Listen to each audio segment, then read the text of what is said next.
અરવલ્લીમાં railway લાઇને વેર્યો વિનાશ. મોડાસાના કોલીખડમાં 10 વીઘાના ખેતરોમાં પાણી ઘૂસ્યા. સોયાબીન, મગફળી, કપાસના પાકમાં મોટું નુકસાન પહોંચ્યું છે. વરસાદનો વિરામ છતાં ખેતરોમાં જળબંબાકારની સ્થિતિ. ખેતરોમાં ખેડૂતો જઈ શકે એમ નથી તેવું ખેડૂતોનું કહેવું છે. સરકાર ખેડૂતોને સહાય આપે તેવી માંગણી છે તો રેલવે વિભાગે પાડા કર્યા, પરંતુ પાણી નિકાલની વ્યવસ્થા ન કરાતા ખેડૂતો પાયમાલ થયા. તો અરવલ્લીમાં રેલવે લાઇનને વેર્યો વિનાશ. મોડાસાના કોલીખડમાં 10 વીઘાના ખેતરોમાં પાણી ઘૂસ્યા છે.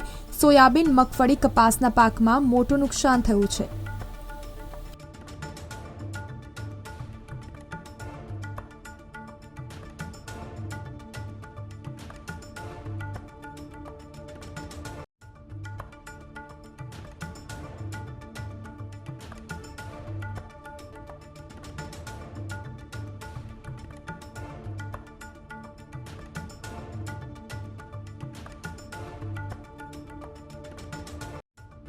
હાલની પરિસ્થિતિ એવી છે કે વધારે વરસાદના કારણે અમારા જે ખેતરોમાં પાણી ભરાઈ ગયું છે અને બંને બાજુ રેલવેના પારા કરેલા છે. બંને પાણીનો કોઈ નિકાલ નથી અને મોંઘી ખેતી કરી છે, મગફળી, કપાસ, સોયાબીનની. હવે અમારે સરકારને એક વાત કહેવી છે કે ભાઈ અમારે આનું સર્વે કરીને કંઈ ને કંઈક આપે તો અમારા જે મોંઘી ખેતી કરી છે એમાં મને થોડું ઘણું પણ વળતર મળે.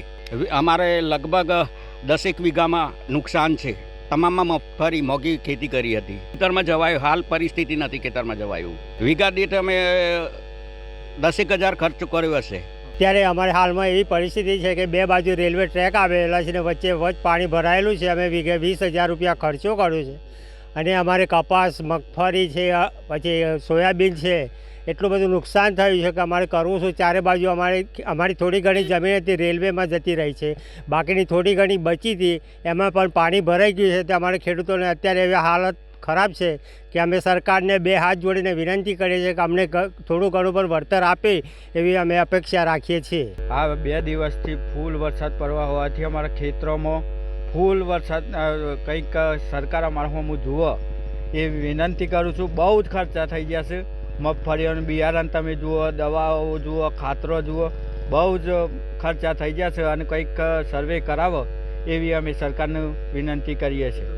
ખેતરમાં કત્તિયા જવાય એવું નથી. તમે જોઈ લો, રેલવેની આજુબાજુ પાળા જે નાખ્યા છે એ કન રસ્તો જ બંધ થઈ ગયો છે અમારું. એટલે એ પહેલાં તો રેલવેનું એક વખત કરાવો, એ ગણનારા ઊંચું લેવાય એવું કંઈક કરે તો અમારે સારું રહે. અને સરકારને વિનંતી છે કે આ જમીનોનું સર્વે કરાવીને કંઈક મને 2 પૈસા આલે એ વિનંતી કરીએ છીએ.